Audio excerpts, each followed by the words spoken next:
अजय पिछले 4-5 सालों में अपने शहर में होने वाली मैराथन में हिस्सा लेता था, लेकिन कभी भी उसने रेस पूरा नहीं की थी। पर इस बार वह बहुत एक्साइटेड था, क्योंकि पिछले कई महीनों से वह रोज़ सुबह उठकर दौड़ने की प्रैक्टिस कर रहा था और उसे पूरा भरोसा था कि वह इस साल की मैराथन रेस जरूर पूरी कर लेगा। देखते देखते मैराथन का दिन भी आ गया और धाए की आवाज़ के साथ रेस शुरू हुई। बाकी धावकों की तरह अजय ने भी दौड़ना शुरू किया। वह जोश से भरा हुआ था और बड़े अच्छे ढंग से दौड़ रहा था, लेकिन आधी रेस पूरी करने के बाद अजय बिल्कुल थक गया और उसके जी में आया कि बस अब वहीं बैठ जाए। वह ऐसा सोच ही रहा था कि तभी उसने खुद को ललकारा, रुको मत अजय, आगे बढ़ते रहो। अगर तुम दौड़ नहीं सकते तो कम से कम जॉगिंग करते हुए तो आगे बढ़ सकते हो। आगे बढ़ो। और अजय पहले की अपेक्षा धीमी गति से आगे बढ़ने लगा। कुछ किलोमीटर इसी तरह दौड़ने के बाद अजय को लगा कि उसके पैर अब और आगे नहीं बढ़ सकते।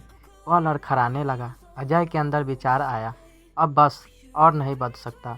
लेकिन एक बार फिर अजय ने खुद को समझाया, रुको मत अजय, अगर तुम जॉग नहीं कर सकते तो क्या कम से कम तुम चल तो सकते हो। चलते रहो। अजय अब जॉग करने की बजाय धीरे धीरे लक्ष्य की ओर बढ़ने लगा।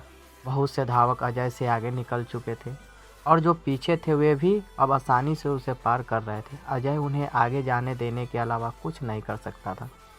चलते चलते अजय को फिनिशिंग पॉइंट दिखने लगा, लेकिन तभी वह अचानक से लड़खड़ा कर गिर पड़ा। उसके बाएं पैर की नसें खिंच गई थी।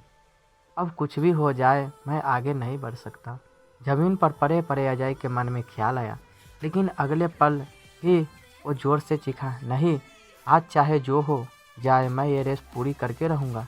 ये मेरी जीत है। माना मैं चल नहीं सकता, लेकिन लड़खड़ाते लड़खड़ाते ही सही इस रेस को पूरा जरूर करूँगा। अजय ने साहस दिखाया और एक बार फिर असहनीय पीड़ा सहते हुए आगे बढ़ने लगा।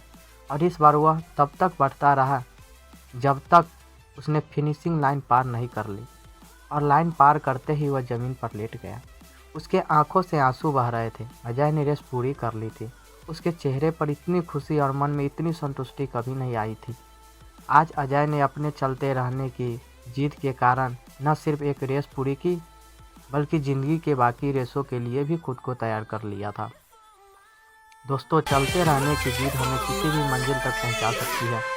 बाधाओं के आने पर हार मत मानिए। ना चाहते हुए भी कई बार ऐसी हो जाती है कि आप बहुत कुछ नहीं कर सकते, और ऐसी कंडीशन को कुछ भी ना करें। घर में मेहमान है, आप 8 घंटे नहीं पढ़ सकते, कोई बात नहीं, 2 घंटे तो पढ़िए। बारिश हो रही है, आप 10 सितंबर से नहीं मिल सकते, कम से कम 2 से 3 तो मिलिए। एकदम से रुकिए नहीं, थोड़ा थोड़ा ही सही, आगे तो बढ़िए। और जब आप ऐसा करेंगे तो अजय की तरह आप भी अपनी ज़िंदगी के रेस जरूर पूरी कर पाएंगे और अपने अंदर उस खुशी, उस संतुष्टि को महसूस कर पाएंगे जो सिर्फ चलते रहने की जीत से आती है।